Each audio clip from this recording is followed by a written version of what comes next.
Why do some movies feel like they're closing in on you, tightening with every tick of the clock? It's not the acting, it's not the music, it's time.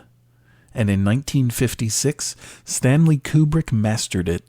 Stanley Kubrick's The Killing is a 1956 crime noir that was light years ahead of its time.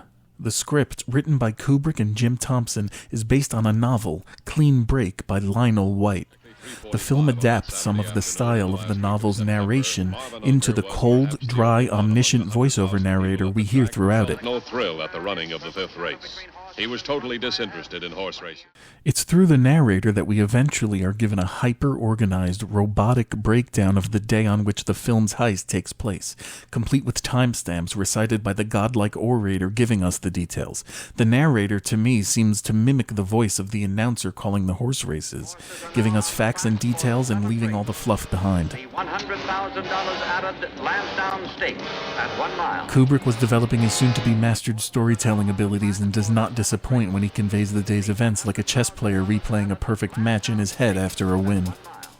We hear the narrator. At 7 a.m., Johnny visits Marv. Yeah, all right.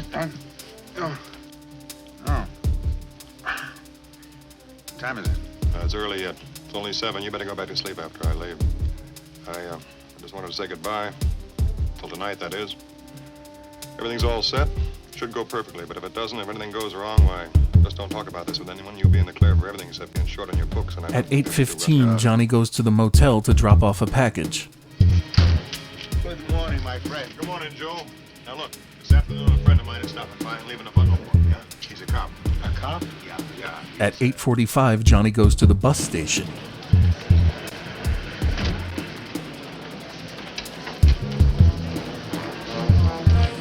At 9:20 a.m., Johnny leaves the key for Mike. Arrived at Mike's apartment. So far, everything had gone off according to plan.